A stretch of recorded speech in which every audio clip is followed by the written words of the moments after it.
Hello, everybody. Welcome to Sober Redneck. I'm your host, Ben or Benjamin, however you want to call it. Today I'm with Tony or Anthony. What do you want to be called? Anthony's fine. Anthony. And in today's episode, we're just gonna go over a couple questions about sobriety and mental health and all that. Are you fine with that? Hell yeah. All right. Well, I'll let you introduce yourself if you want to. All right. My name's Anthony. Private first class in the Army. I was born in Tacoma, Washington, 1992. I was raised by my mother and my grandparents. I got one brother, one sister. Brother's name's Christian, he's 28. Sister, her name's Ashley, she's 31. My brother, we got same mom, different dad. My sister, same father, different mom. I don't really talk to her much. I grew up without knowing my father. I had a chance to meet him once back in 2015, but I backed out at the last minute. Just got cold feet. I haven't talked to him since. I know his name's Michael, and he retired as a staff sergeant in the Army. I graduated high school in 2011 from Independence in Northern California. Moved to from Northern California. It was like El Dorado County. I forgot to put that in there. El Dorado County, Placerville. That's where I was raised. I graduated from Independence 2011. Moved to Reno.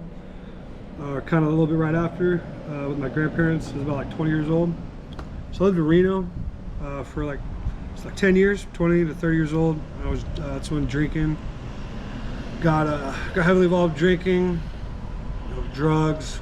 Reno's like a mini Vegas, party. I was drinking every weekend basically. I didn't really drink during the week. I would go to work, show up on time, do my thing. But when it came to the weekend, it was just like go.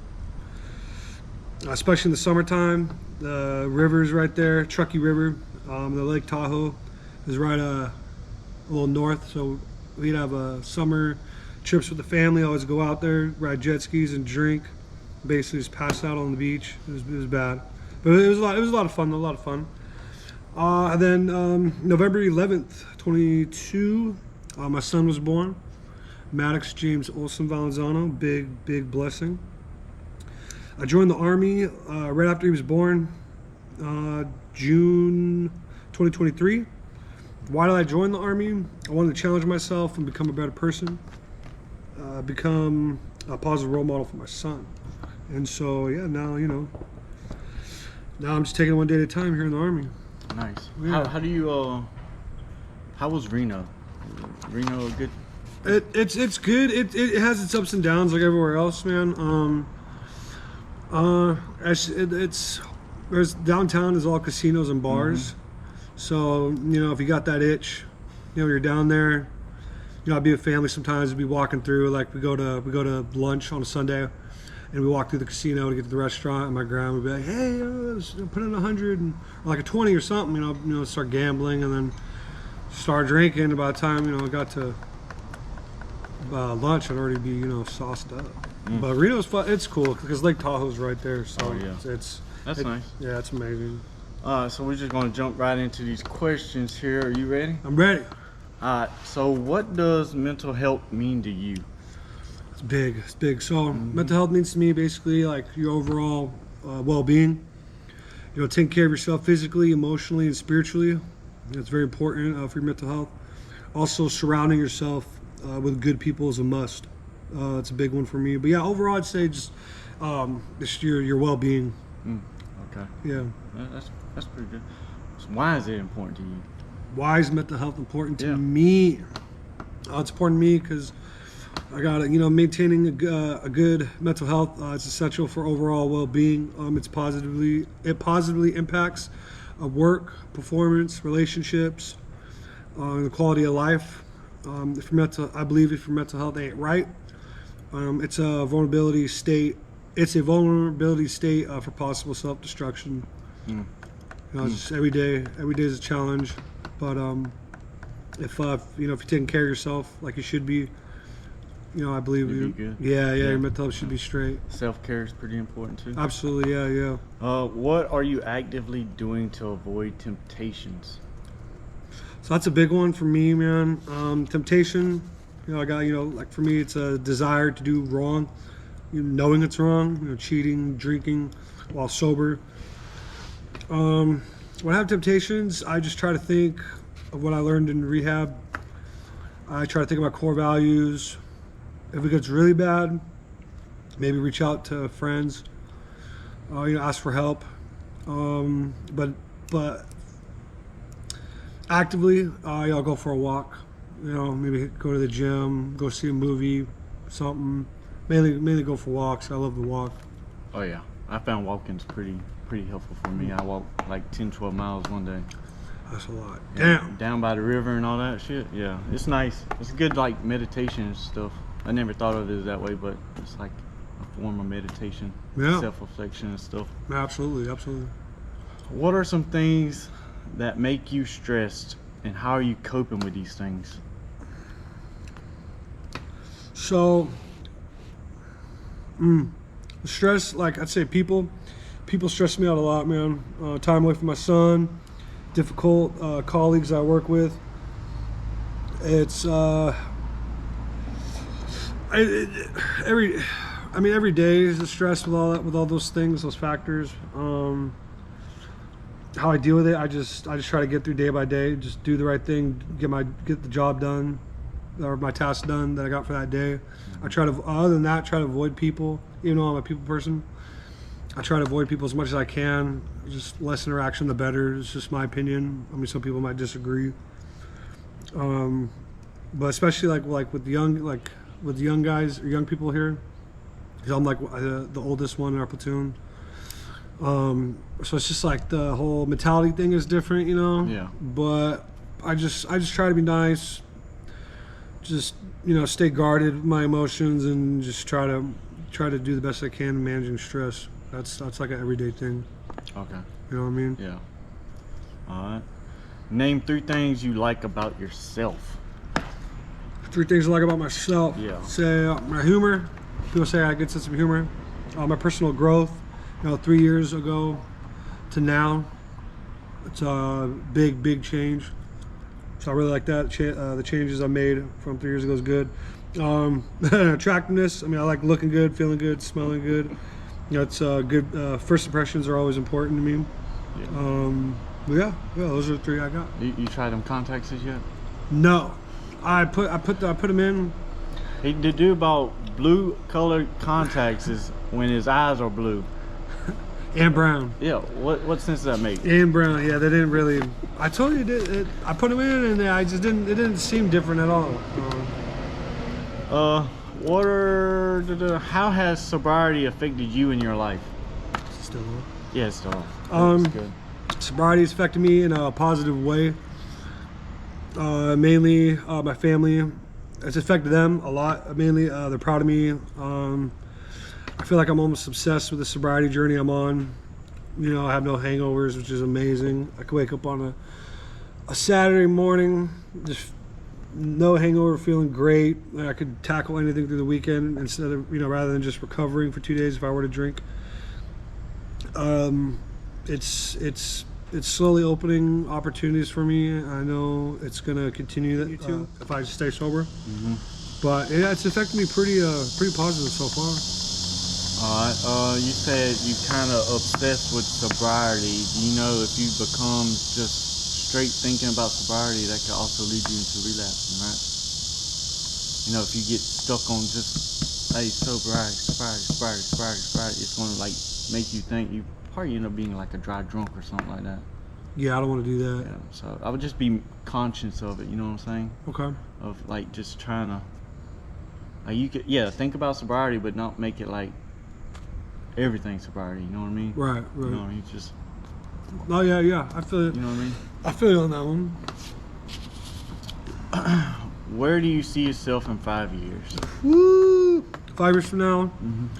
still in the Army. I want to do 20. Still in the Army, hopefully E6. I think I can get 5 years? Yeah. You know, it's possible. Possible. Fat savings account. You know, still sober. Maybe an associate's degree, something with law under my belt. Mainly in the Army. I'll still be in the Army for sure. I just got to, you know, just do this first contract. I got 3 years left. After that, just re-enlist. But yeah, still in the Army. Money in the savings account. Sober. Still working on my sobriety day by day. How do you feel about the military? I like it. You like it? Some days I hate it, and some of the days I love it. Love it. The structure, just accountability, everything. Thinking how I moved when I was a civilian, and then like now it's obviously it's way different. You know, it's a lot more structure. I mean, I like it. Okay. I love it. How do you think we can work towards reducing the stigma around men's mental health? So this was a big one for me. I believe with the whole stigma thing, we need to foster open conversations, challenge traditional masculinity norms, encourage early intervention and help seeking. Fortunately, the stigma, I believe it's always going to continue no matter what. That's just how it is, in my opinion. I think we got to change ourselves first to elevate the thought of clearing the stigma. It's damn, man. Stigma's pretty big, yeah.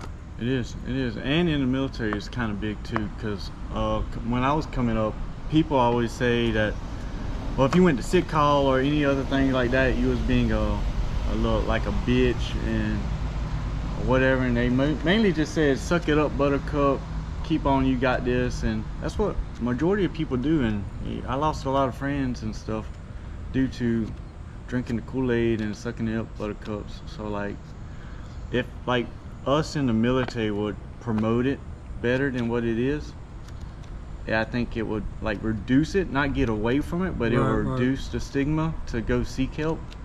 And just having these leaderships that actually go out and tell their soldiers on their safety briefs and stuff, if they have any problems, they could come to them and all that stuff. Yeah. That's how I feel about it. No, I agree. So how do you think we can promote self-care in our daily lives? Our daily lives. You know, mainly connecting with others. You know, I'm not a people person. I maybe, you know, try to open up, you know, a little bit more with that. You know, prioritize sleep, eat good food that's, you know, nutritious, where you set boundaries, have a set schedule. You know, I believe, you know, setting the example, be the example, you know, the people shall follow. So it's like a win-win. Mm-hmm. You know, you're winning, they're winning.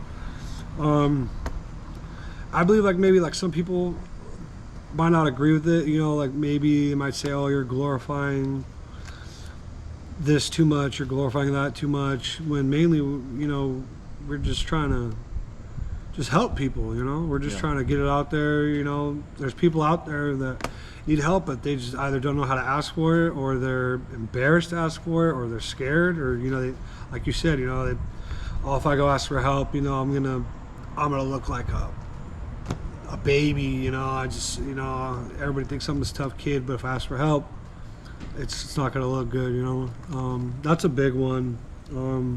Just really connecting with others. I think and setting an example, I think that really helped. Yeah. So you said, going back to what you said about people like thinking you're like over prioritizing or something like that. Yeah. Saying it too much. I just think those people are the ones that's like, they might have the most problems. You know what I'm saying? Like they're just scared to see it. But I would say be the change you want to be, and that will affect others. You know what I'm saying? Absolutely. And as long as you keep talking about it, like every time I see somebody, I always ask them how they doing. Like, no joke, I stop them like, hey, how are you really doing? And I just want to get to know that person, build that trust with them. They say something? Yeah, they be like, they tell me that they doing good or they living the dream, and I'm like, nah, what are you really? How are you really feeling? Tell me, let me know, so we could. I want to check on you. You know what I'm saying? Yeah, because I tried that today, and I mean, I was walking up here, so like walking past, you know, person by person, they just kept looking down, and I asked one guy, hey man, how you doing? And he just Good. I just, kept walking. But I noticed that here a lot here at this base. Like a lot of people that walk, when you're walking by somebody, they'll have their head down. But I just try to take initiative and say hi. I mean, worst comes to worst, they just ignore you. I mean, it is what it is. I would say, even a smile could change somebody's day. Yeah. Yeah. Hell yeah. Amen to that. Yeah. So how has your addiction affected your life and your relationships? A lot. With relationships, it's the drinking. It affected it a lot. I ruined a lot of good relationships that could have been good for me. My mother or my son's mom, I ruined that with alcohol, drinking. She's a good mother to my son. Unfortunately, I got to live with that. It sucks. My family, it's affected my mom. My stepdad mainly affected my grandparents. I'm not gonna get like full details, but drinking and drugs. There's just a moment, a part, in my life where it affected them tremendously. Some things happened. Yeah, like I said, no details, but I know they've forgiven me. Like deep down, they've forgiven me for my actions, and but for like my dedication to be better and continue with the sobriety thing, it's like an apology itself to my family and myself, but deep down, I haven't forgiven myself for what I did to my grandparents, and they know it. But they assure me, every other day or so, once in a while, like, hey, it's okay. We forgive you. And my grandma tries to forget about it. She doesn't really like talking about it. But yeah, like I said, it's affected them a lot. But at the same time, they forgave me. And with the relationships, like the girl part, it's I talked to a couple of them. I apologized the other day, and they're like, "Oh wow, thanks." And we talked, but yeah. Biggest thing, right, to help us like move on and feel better and clear our conscience and whatever, is like we gotta start forgiving ourselves. You know what I mean? So I'm still working on that. I would hope one day that you could come to terms with whatever it is, and I hope so too. Forgive yourself man. for it. You know what I'm saying? I hope so too, because I talked to my grandma about it, and, once in a while, and she, like I said, they forgave me. My grandpa's like 77, grandma's 67, so my memory's kind of foggy with it. But with my grandma, like I said, she remembers, but she tries to forget it. But they forgave me. But yeah, I don't know. It's forgiving yourself. It's gonna take a while for me to forgive myself, man. Like it's. Like, so I'm not getting into details about it. It was a time where it was bad. Yeah. I will eventually, just one day, man. One day I'll forgive myself. Oh yeah, I hope you can. But they're proud of me for my success so far in military and sobriety. So. Hell yeah, I'm proud of you too. Thanks, dude. You're like little step, just little step by step. From the first day I saw you, it was oh man, what is this guy? And then towards the end, it was like a damn psychiatrist over here with his damn notepad writing down shit. I remember Paul thought I was drunk first day of rehab. He thought I was wasted. So how do you think your support helps you? What about cravings and urges? Oh yeah. Oh my bad. How do you deal with cravings and urges? Thank you. You will. So that's a big thing. Monthly, I get an injection monthly. Side effects suck, but it helps me. Helps me with the cravings. Other than that, like I'll take a breath and reflect real quick. I always think about my son first. I put him first. It's urges. I probably would say I have more cravings than urges. Like urges, I believe it's way different, but cravings, they're there sometimes. Some days are not as bad as others, but like I said, medicine helps me. I'll go for a walk or something, but I'll really take a deep breath and pause for a second. But okay, if we do this, what's gonna happen? I just weigh out the good and the bad, and I just take the good, and I don't look the other way. Oh yeah. How do you think your support helps you? My support, it's pretty big. They support me, with emotional support, accountability, encouragement, practical assistance. I got a couple of people that I could call 24/7 if I ever need anything. Shout out Andrew Arnold, you know who you are. Also, my faith in Jesus alone, that's a big factor in support. I pray a lot. I'm still learning how to spiritually grow, day by day.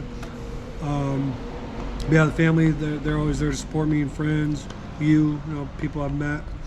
And I'm very, very thankful for that. Just taking it one day at a time with that. Has AA helped you in your recovery? Yeah, AA has helped. I actually like going to AA here. It's pretty cool. I do AA online sometimes. It's called In the Rooms. It's cool. I like it. I haven't started working the steps yet. I probably should, but I like it. It's cool. I like it. I like it too. I enjoy it. It's good to be around people that it's like-minded. You know what I mean? Mm-hmm. Or that you can relate to. Absolutely. What is something you would say to someone struggling with addiction? Someone struggling with addiction, I would say you're not alone. Please reach out for help. Find what works for you. What works for me may not be your cup of tea. So find something, whatever it is. Find something that works for you. I'd say that to obtain sobriety and overcome your dependency on addiction. You can even reach out to me if you need to. Just take it one day at a time. It's hard. It's hard, but it gets better. It really does. One thing I got, it's remember, with addiction is giving up everything for one thing. And recovery, giving up one thing for everything. I learned that at Amiop. That really stuck with me. I say that almost every other day. But yeah, I'd say just remember you're not alone, and just reach out for help, man. Because we keep going down the path, that you're going down. It's just self-destruction. It's just bad. It's just like a domino effect. It's just boom, boom, boom. It's just not good. What is your motivation for you while you're on this journey? That's big. So I'd say my big motivation is my son. Obviously, seeing my family and friends proud of me, my progress so far. My progress I made thus far is motivation itself, but my main motivation is, say, my son, Maddox. Just because being here, it's just a sacrifice being away from him. Missing his first birthday, I'm going to miss his second, going to miss Christmas. So it's like, if I'm here doing what I'm not supposed to be doing, and it's like, what am I really doing? It's kind of like taking this whole thing with him in vain on being absent. So I really need to continue doing the right thing, and like I said, my son's a big motivation by far. So I think this is getting close to the end of the last questions here. Yeah. What is your perception on mental health and sobriety growing up versus now?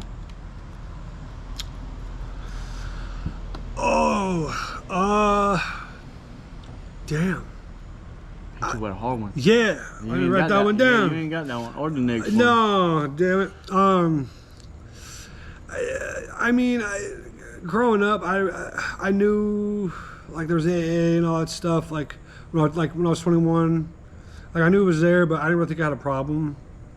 I maybe went to one meeting, and I was like, "What the hell is this shit? What the fuck?" But I don't know. I knew it was there to help people, but in that moment I didn't believe I had a problem. So I didn't believe I had a problem, but before it got too bad. So I didn't really.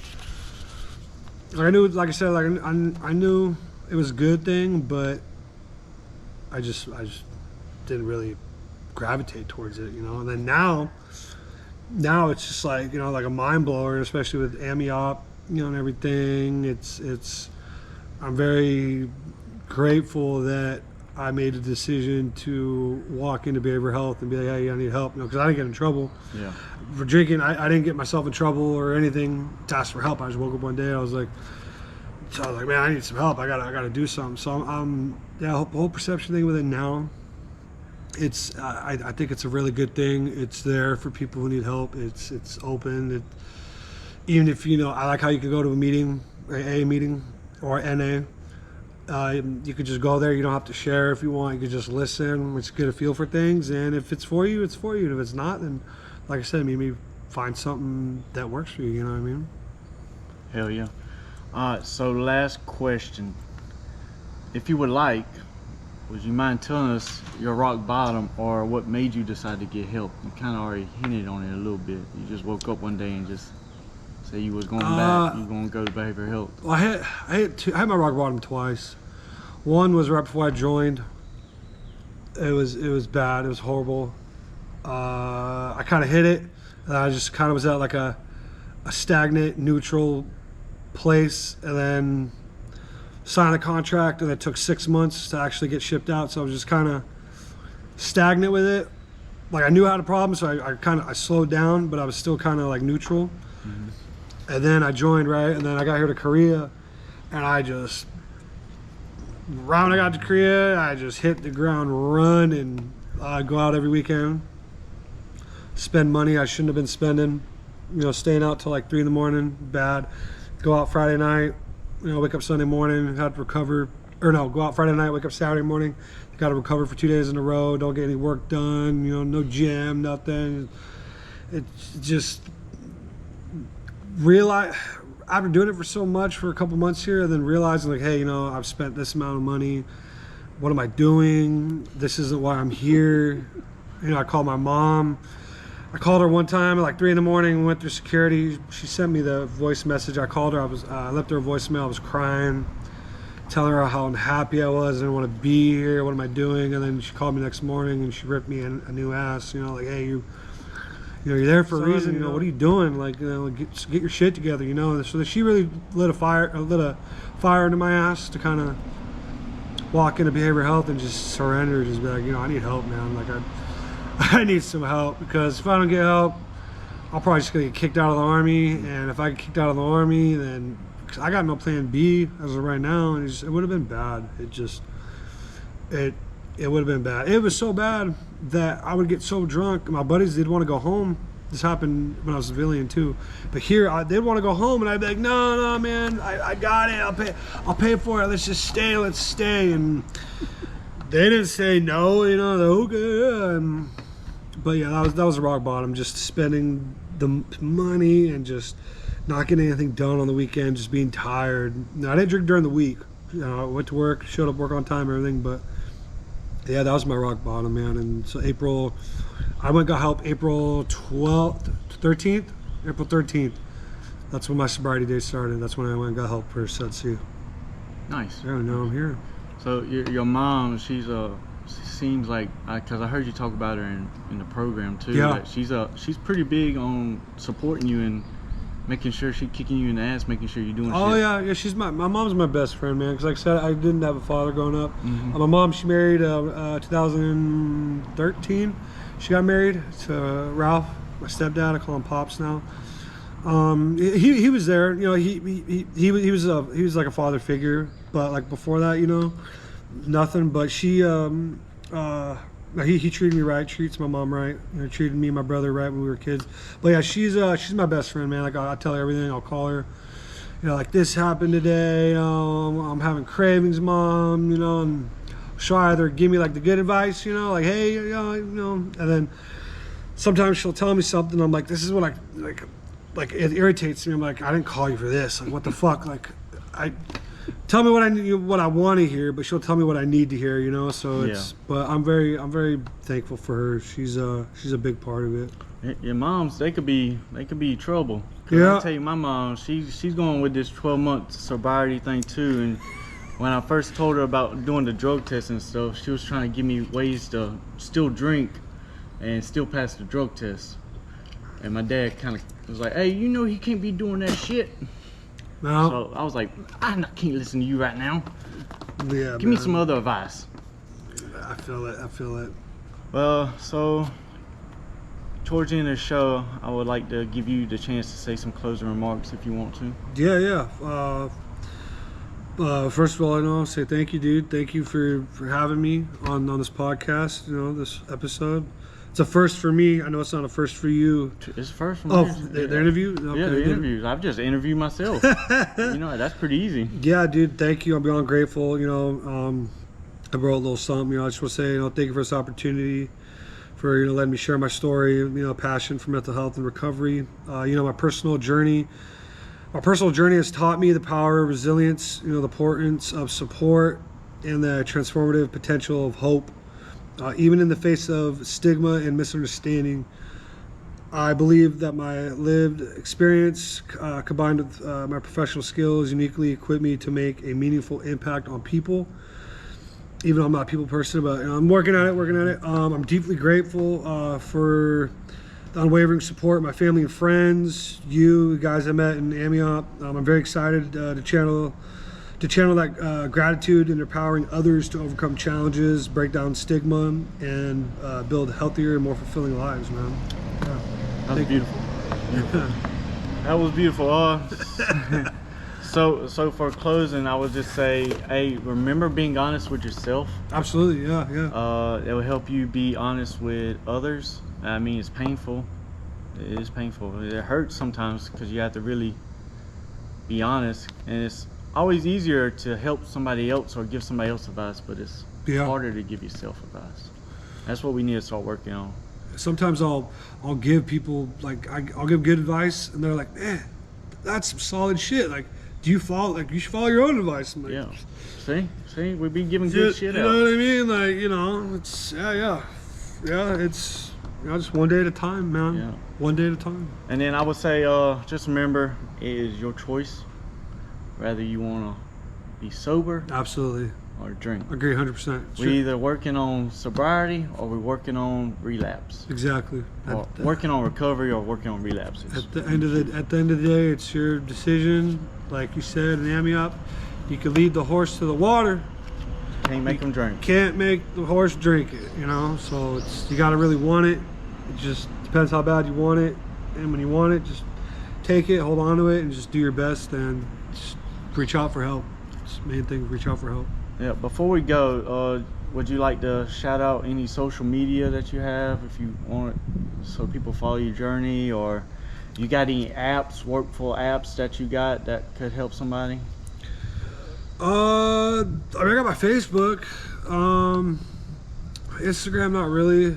I'd say it's Facebook. It's, you know, first middle last name Anthony James Olson, OHLSON. Just look me up. It's a picture of me and my OCPs, my son. You know, that's me. So if anybody ever needs help or want to, you know, watch my journey, and hopefully, you know, it could be a little bit of inspiration. You know, and more than welcome to. Yeah, absolutely. You got any apps that you got that helps others? Yeah, I do. Like there was that chair thing or whatever it was that we got.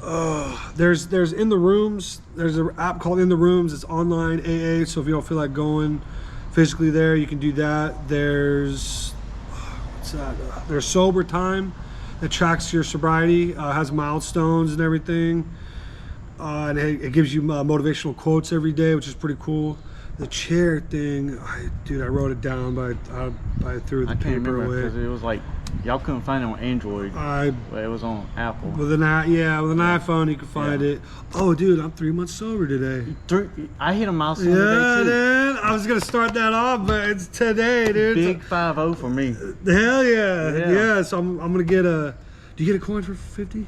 No, you get a month. You get one for 30 days. So, 3 months. Yeah, I'll get mine. Hell yeah! I'll get it today. Hell yeah! Well, that being said, thank y'all for coming to Sober Redneck. Hell yeah! I'm Ben. This is Tony, and later, Gators. Thank you.